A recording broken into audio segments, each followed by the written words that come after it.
días, amados hermanos y amigos de la iglesia, siervos de la palabra de Palmira. Damos gracias al Señor por esta semana que nos permite comenzar.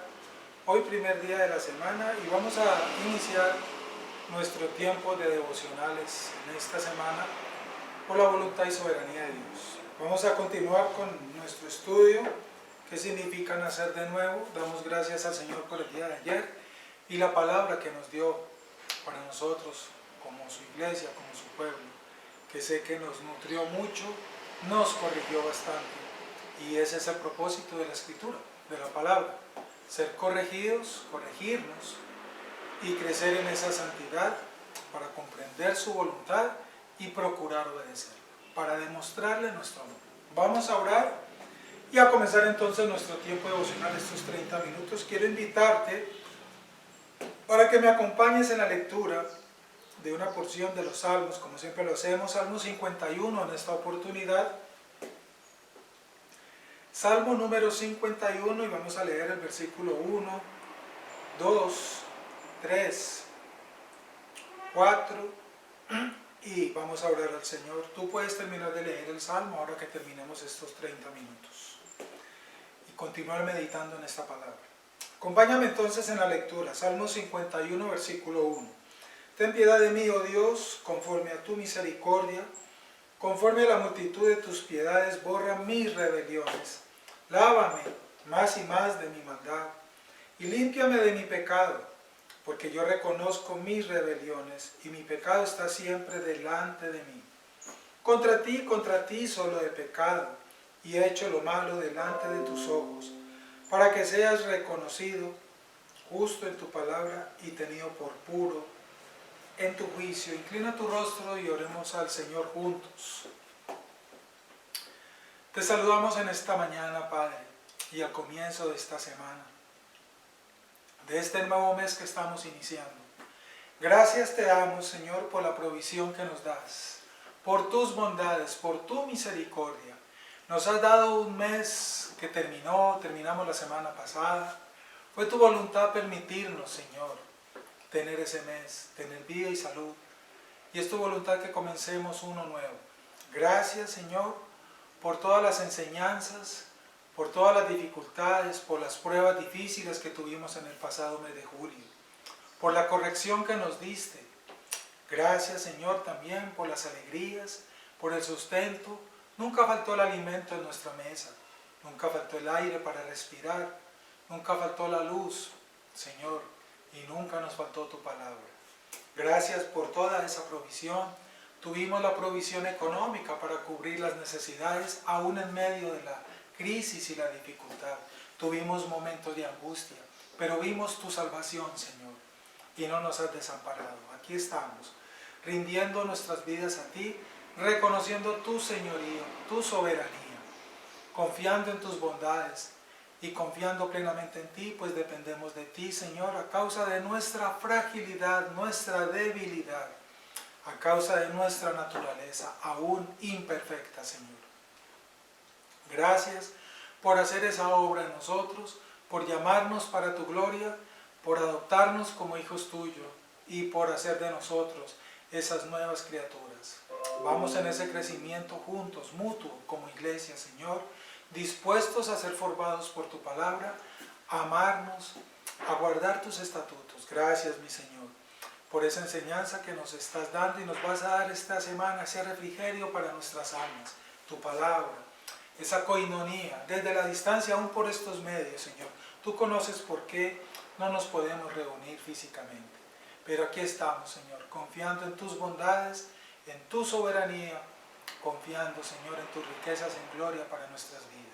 Gracias, Padre, en el nombre de Jesús, y encomiendo en tus manos esta semana devocional para que las personas que por primera vez van a escuchar tú, Señor, como lo enseña la Escritura, obres con tu poder y tu gloria en sus vidas, para que transformes esos corazones y produzcas ese nuevo nacimiento en cada uno de estas personas, Señor.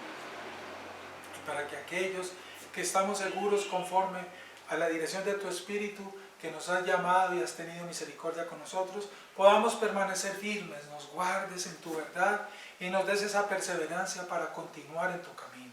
Ayúdanos, Señor, porque nuestras fuerzas no lo podemos hacer. Es imposible, Señor, somos débiles, frágiles, dependemos de ti, Padre. Gracias, mi Señor. Bendecimos entonces este día y pedimos que bendigas nuestras vidas y este momento. Para tu gloria, Señor, y que hoy podamos darte la gloria y la honra en todo lo que hoy hemos planeado, Señor. Te pedimos permiso para comenzar este día y este tiempo, mi Dios, en el nombre poderoso de nuestro Señor Jesucristo. Amén, Señor, y amén. Vamos a continuar, amados hermanos y amigos, entonces, con el estudio de este tema tan profundo. Ya llevamos ya más de 2 semanas en promedio. ¿Qué significa nacer de nuevo?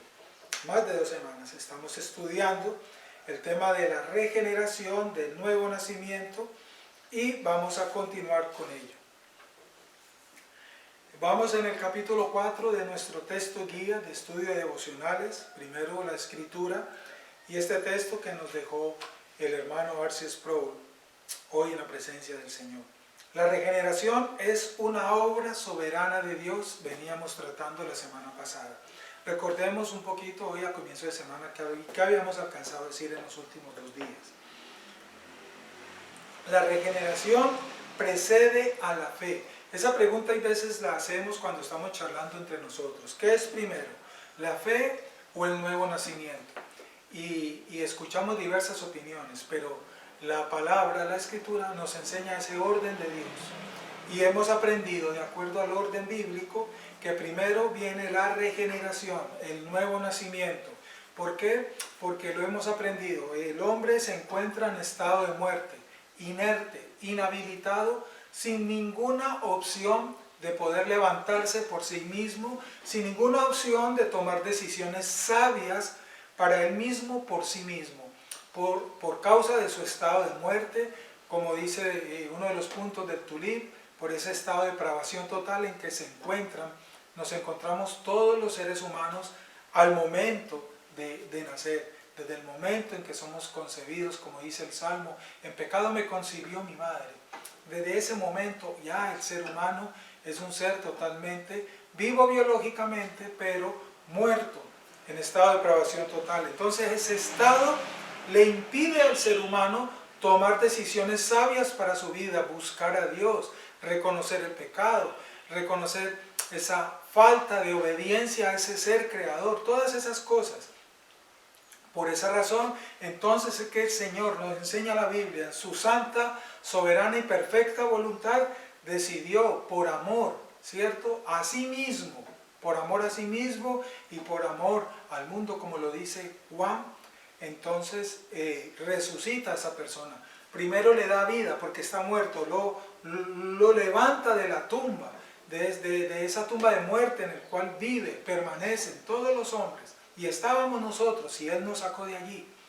Entonces lo resucita, le da vida, ahí se produce en forma simultánea la regeneración, es decir, da un corazón de carne, un corazón nuevo, como dice el libro del profeta, para que le busque, para que le tema, para que crea en su Hijo Jesucristo, para que le reconozca, para que pida perdón. Todo eso lo produce el Señor en ese momento, ya en ese nuevo estado, recibiendo esa regeneración, esa nueva vida. Entonces ya el hombre tiene ahora sí ese corazón, esa mente dispuesta para entender lo que es la fe, por qué la fe, el propósito de la fe, y recibe la fe. Entonces eso es lo que significa cuando decimos y entendemos de acuerdo a esto que primero es la regeneración, primero es el nuevo nacimiento y después viene la fe.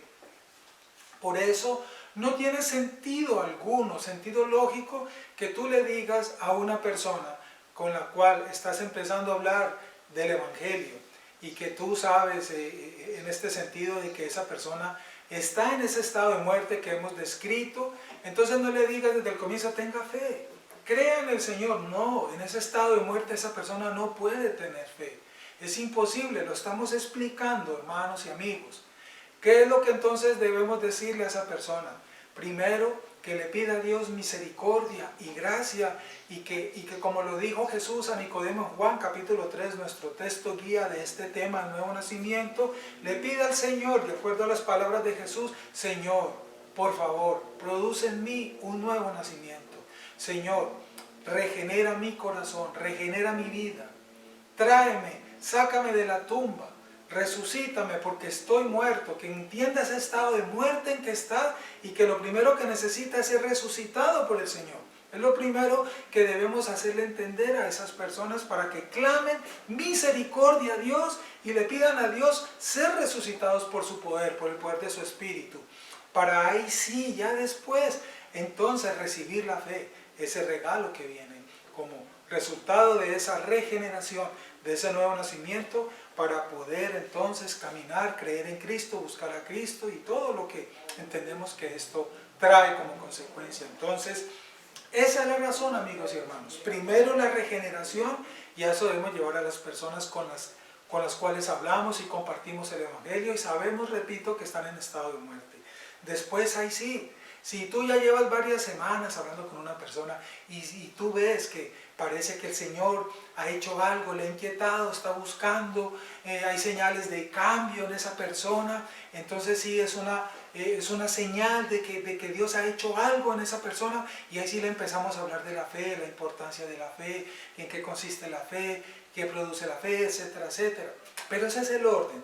La regeneración precede a la fe. Primero nacer de nuevo, primero ser regenerados y después la fe. No le pidas que tenga fe a un muerto, imposible, un muerto nunca tendrá fe, eso no lo enseña la Biblia. Las personas espiritualmente muertas no desarrollan fe repentinamente, nadie. La fe que dicen creer, que dicen tener, que dicen poseer, es la fe del mundo, es una fe muerta, porque viene de un muerto, si es que se le puede llamar fe. No es una fe llena del espíritu de vida, no produce nada esa fe, es la fe del hombre, es la fe de la cultura, es la fe de la tradición, es la fe de la religión, es la fe de las filosofías, es la fe del hombre, del ser humano, de ese sistema de maldad. Esa fe no es nada, no sirve para nada y no produce nada, ¿verdad? Entonces eso es lo que estamos estudiando. Nadie que esté en estado de muerte produce fe en forma repentina. Más bien, la fe es el fruto de la regeneración que se realiza en nuestro corazón. Muy bien, nacemos de nuevo, somos regenerados, luego venimos a la fe, luego somos justificados. Ese es el orden que encontramos y nos enseña la Escritura. Ahora bien, continuando, y eso lo podemos leer, Pablo lo explica muy bien en su carta a los Romanos. Estudia la carta a los Romanos desde el capítulo 3 en adelante. ¿Qué porción? No, toda la carta a los Romanos debes leerla, debes meditarla, porque el apóstol es de los que más escribió, más enseñó sobre esta verdad allí en su carta a los Romanos. Otros lo llaman el quinto evangelio, la carta a los Romanos. Todos estos acontecimientos conforman toda la complejidad de la vida cristiana. Esto es lo complejo del cristiano. Esta es la utopía del cristianismo, porque para el hombre natural entender, comprender estas cosas es locura, es una utopía, están locos, ¿verdad? A ellos les decían, están borrachos, y a ti tal vez te han dicho, están locos, te lavaron el cerebro. Mire, déjeme decirle algo, si a usted ya le han dicho alguna vez, es que te lavaron el cerebro, hombre, esa es una gran verdad, eso es cierto, y no solamente el cerebro, también se me lavó el corazón, porque si no me lavan el cerebro y me lavan el corazón, yo seguiría muerto. Gracias al Señor cuando te digan eso, es que te lavaron el cerebro, gloria a Dios, sí, tengo un cerebro nuevo. Tengo un cerebro nuevo. Quien no le han lavado el cerebro ni el corazón sigue en estado de putrefacción. Gracias a Dios, si alguien te dice es que te lavaron el cerebro, qué gran verdad, antes eso te sirva de ánimo, para entender de que eres una nueva persona y que tienes un cerebro y un corazón lavado. Qué bueno que nos digan así, por el contrario. Todos estos acontecimientos, repito, conforman la complejidad del cristianismo bíblico. Bíblico porque hay un cristianismo por allí que está totalmente lejos de la Biblia, ya lo sabemos. Pero el punto de partida, el primer acto en la cadena, le pertenece plenamente a Dios. Dios es el que da inicio a esta nueva vida, a esta obra en el ser humano, es lo que nos enseña la Biblia. Pablo dijo, el Señor lo dijo, Tendré misericordia de quien yo quiera, dijo el Señor desde los tiempos antiguos. Pablo lo reafirma, Jesús lo dijo, nadie puede venir a mí si el Padre no lo trae, Juan capítulo 6. Nadie puede venir a mí. Entonces, nadie puede decir, es que yo me decidí buscar a Dios, es que yo decidí nacer de nuevo, es que yo decidí tener un nuevo corazón. Nada de esas palabras, de esas frases tienen fundamento bíblico. Nada de eso es cierto conforme a la Escritura. La salvación es de Dios, el nuevo nacimiento lo produce Dios, la regeneración viene por la obra del Espíritu Santo que da Dios. Todo es de Dios, de Él y para Él es la gloria. La suma de la regeneración, por lo tanto, es una obra soberana de Dios. ¿Qué significa, en otras palabras? Que Dios ejerce su poder y autoridad sobre la persona en su tiempo y a su manera para llevar a cabo la regeneración de su corazón. Esto es en el tiempo de Dios, no en tu tiempo ni en mi tiempo, y esto es bueno entenderlo, porque muchas veces es normal desanimarnos. ¿Y cuándo nos desanimamos? Cuando llevamos mucho tiempo orando por y hablando con, orando por una persona y hablando con esa persona. Y como decimos nosotros, le hemos gastado tiempo y qué bueno hacerlo, y debemos hacerlo y no nos cansemos de hacerlo. Pero cuando no vemos resultados, es normal de pronto en nuestra naturaleza humana sentirnos en algún momento desgastados, fatigados, decepcionados, ¿verdad? Pero ojalá que eso no suceda, porque no es en nuestro tiempo. No sabemos, nadie sabe cuándo Dios va a obrar en la vida de alguien si esa persona ha sido escogida por Dios. Nunca lo sabemos. El ladrón que estaba crucificado a la derecha con Cristo ese día en el Calvario, solo le faltaron los últimos momentos de su vida ya en ese instante para ser salvo. Y al rato murió con Cristo y se fue con Cristo para el paraíso. ¿Quién sabe cuánto tiempo de su vida? No sabemos. Escuchó, vio, bueno, alguien le habló. No lo sabemos, me refiero a eso. Pero solo le faltó unos instantes para ser salvo. Entonces, el tiempo es de Dios. La salvación es en el momento de Dios y no en nuestro momento. El hecho de que tú le hables a una persona estas verdades, se las empieces a explicar, no significa que esa persona te va a entender ya, va a creerte ya. No significa. Eso es posible. Eso es posible y tal vez hemos experimentado perdóneme la redundancia, esa experiencia, de que una sola vez bastó para hablarle a una persona y esa persona nos creyó, esa persona fue convertida y ahorita lo vemos en el camino del Señor solamente con una charla. Eso es posible, pero eso no lo puedo convertir en regla general, porque también asimismo, como lo acabo de decir, tal vez llevamos años hablando con una persona y sigue perdido, sigue muerto. ¿Por qué? Porque la salvación es de Dios. ¿Por qué? Porque el tiempo es de Dios. ¿Por qué? Porque a nosotros no nos corresponde saber los tiempos y los momentos. Eso es del Señor. Y entonces, ¿qué debemos hacer? Continuar orando y continuar haciendo nuestra tarea. ¿Y cuál es nuestra tarea? Extender el Evangelio, anunciar el Evangelio. Esa es nuestra tarea. Y ya de Dios es la obra. De Dios es el convencimiento. Es Dios quien convence, no tú. Eso es lo que debemos entender para no cansarnos. Hago hincapié, decía el doctor Sproul, en esto porque muchas personas conciben la regeneración como un mero acto de persuasión moral por el cual Dios nos seduce o convence para que cambiemos y vayamos en dirección a Él. Ese no es un acto solamente de un diálogo humano, en otras palabras, para convencer de los prejuicios morales que se ha tenido y en los que se ha vivido. No solamente es eso. Es verdad que cuando charlamos con una persona presentamos todos esos aspectos, pero ese no es el punto de partida o lo esencial para que se produzca la regeneración y el nuevo nacimiento en una persona. E insistimos, de acuerdo a la Escritura, es un acto soberano de Dios conforme a su voluntad en la vida de y conforme a su soberanía. Dios es soberano y es Dios quien decide, es Dios quien obra, es Dios quien actúa, es Dios quien cambia y Él utiliza a vasijas de barro, ¿verdad? Como somos nosotros, débiles, frágiles, también para ello. Ese es nuestro Dios y eso es lo que Él ha establecido y así es que nos lo enseña la Biblia. Lo que estoy sugiriendo, decía el pastor Sproul, siguiendo el pensamiento de Agustín y otros gigantes de la fe cristiana, es que la regeneración No se trata simplemente de que Dios está lejos de nosotros e intentando persuadirnos a que vengamos a Él. Otros la ven de esa manera. No, es que yo me he resistido y ya le di una oportunidad a Dios. Palabras necias. Sino que Dios viene a nuestro interior, Él invade el alma porque debe hacer un cambio sustantivo en el corazón antes de que vengamos a Cristo.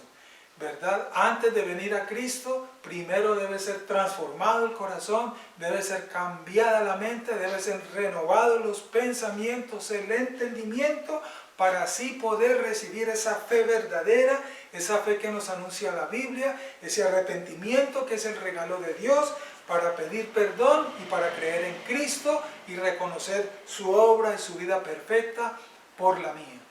Eso precede a la regeneración, para que nosotros deseemos así de esta manera las cosas de Dios y veamos las cosas espirituales, las podamos ver, porque si no somos regenerados, como lo estamos explicando, nunca podremos ver las cosas de Dios, porque las cosas de Dios se perciben es en el espíritu y no con los ojos de la carne. Se perciben en el espíritu porque son espirituales, son promesas, van más allá de los ojos físicos materiales, no se percibe en la carne. Por eso el hombre carnal, el hombre muerto, no entiende, no ve, no percibe las cosas de Dios descritas en su palabra, porque no tiene abiertos los ojos espirituales, está ciego y nunca los podrá ver a menos que Dios le abra sus ojos y le dé vida con su espíritu. Tenemos que ser, por lo tanto, revividos, resucitados, y para ser revividos se requiere un acto soberano de Dios. No es por medio de un acto humano, no es por medio de hazañas humanas recibidas. Muchas personas, y nos lo enseña la Biblia, recibieron milagros y fueron bendecidos con milagros, pero siguieron muertos y murieron en estado de muerte y se condenaron. Recordemos el caso que encontramos en los evangelios de esas 10 personas que recibieron ese milagro del Señor, se fueron, pero apenas uno se devolvió para seguir al maestro y darle gracias al maestro, y los otros 9 que también se fueron con su milagro recibido, se perdieron y se fueron con su milagro. Entonces un milagro no transforma, un milagro físico no regenera, no cambia el corazón, es la obra del Espíritu Santo. Una persona puede ser revivida espiritualmente estando en una enfermedad X, ser revivida, ser salva, de recibir el don del arrepentimiento y morir de esa enfermedad X. No ser sanada de esa enfermedad X, pero es salva y cuando muere recibe la vida eterna, tiene la vida eterna. O también una persona puede recibir un milagro, claro que sí, como ese que se devolvió a dar gracias, y al mismo tiempo recibir la vida eterna. Ninguna de esos dos extremos son reglas generales para que las volvamos doctrinas. Eso es lo que estamos diciendo. Dios sabrá cómo obra y qué hace con cada uno. Dios sabrá. El otro caso, la parábola de Cristo en el Evangelio, el Lázaro y el rico. El rico en opulencia, en bienestar, en abundancias, murió y se condenó, no por ser rico, no, sino porque no se arrepintió de sus pecados. Y Lázaro, que estaba el mendigo llagoso a las puertas del palacio del rico, se murió y se salvó, no por ser mendigo y llagoso, no, porque se arrepintió de sus pecados. Eso es lo que vemos allí. Entonces, ningún estado social o físico de salud, etcétera, determina si alguien es o no es salvo. Eso es un asunto interior del corazón. Se puede ser salvo estando en opulencia, estando en abundancia, claro que sí, y también en ese estado se puede alguien condenar. Se puede ser salvo estando enfermo, en estado depravante, en estado de miseria, de pobreza, y se puede ser salvo. Pero también en ese estado de miseria, de pobreza y de enfermedad, alguien también se puede condenar, también. Es lo que estamos diciendo. No es el estado en que esté el ser humano, no. Es el estado del corazón, el cual no tiene nada que ver con lo externo. Nada que ver. El nuevo nacimiento, la regeneración, un corazón nuevo, el arrepentimiento, el perdón, el reconocimiento de Cristo, que Él es la vida eterna. Y todo esto que nos enseña la Biblia es un asunto interno del corazón, que es por fe y por un cambio de vida que Dios produce por su voluntad en su soberanía. Y eso es algo interno, no externo, para que sea un parámetro evaluativo. Es lo que estamos diciendo. Y es lo que creo y quiero y deseo que nos quede claro, para que no confundamos. Porque hoy en día se tiende a confundir. ¿Y qué confunden hoy en día? Que aquel que fue sanado, que salió de deudas, que no tenía nada y ahora le sobran los bienes, entonces ese sí es salvo, ese sí es un hijo de Dios, y ese ya no tiene maldiciones en su vida y Dios está con él y ya tiene la vida eterna, porque lo miden de esa manera. Y aquella persona que se arrepintió, que pidió perdón, que está en la iglesia, pero ahora físicamente, humanamente está igual, o tal vez le han salido más enfermedades o más problemas, entonces creen y evalúan y determinan que está en maldición, que Cristo no lo ha visto, que Cristo no lo ama aún y que se va a condenar. Eso lo han convertido en regla y eso no es bíblico. Eso no es bíblico lo que estamos diciendo. Eso no tiene nada que ver. El por qué suceden esas cosas, Dios es Dios. Y ninguno de nosotros le puede decir a Dios, ¿por qué haces esto? Eso es lo que nos enseña la Biblia. Eso es lo que estamos meditando en esta mañana y eso es lo que pido al Señor que nos quede claro para que no confundamos y para que, reitero una vez más, comprendamos qué es esto del nuevo nacimiento, la regeneración y el perdón para la vida eterna. Vamos a orar, a terminar allí el día de hoy y a pedirle al Señor que esto que hemos meditado, por favor, primero que todo lo aclaremos bien nosotros, lo comprendamos bien, para poderlo enseñar, compartir con aquellas personas que Dios coloque en nuestro camino, para que de esa manera expongamos correctamente el mensaje del Evangelio, porque es conforme a la Escritura. Vamos a orar y a encomendar en las manos del Señor este resto de día. Padre, te damos gracias por esta mañana que nos regalas, por este tema que hoy meditamos, Señor, acerca de la regeneración, el momento y cómo sucede y que las señales no son como las vemos nosotros, Señor, porque el corazón solo lo conoces tú y esa obra es interna, mas no externa, Señor. Es verdad que damos frutos para tu gloria con una vida distinta, sí, eso es cierto, pero eso no se mide con las cosas y factores humanos en que hemos convertido nosotros esto que estamos hablando. Gracias, Señor, por darnos luz, claridad y entendimiento con tu palabra. Encomendamos en tus manos este día lo que hemos planeado para hoy, lo que vamos a hacer y a dónde nos vamos a dirigir. Guárdanos, Señor, por favor, de las tentaciones del enemigo. Ayúdanos y enséñanos a agradarte a ti en lo que vamos a hacer. Líbranos, Padre, del mal y del peligro, pues dependemos de tu cuidado, Señor. Gracias por este día que nos das, vida y salud para vivirlo plenamente para ti. Bendícenos, Señor, y nos encomendamos en tus manos y presentamos delante de ti nuestros amigos y seres queridos por quienes clamamos, Señor, misericordia y gracia de tus manos para ellos. Tú los conoces y los entregamos en tus manos. Danos tu bendición, Señor, para terminar este tiempo. La bendición del Padre, del Hijo y del Espíritu Santo. Gracias, mi Señor, y quedamos en tus manos. En el nombre de Cristo Jesús. Amén. Bien, mis hermanos y amigos, muchas gracias. Y que tengan un bonito día y si es la voluntad de Dios nos vemos mañana. Abrazos para todos.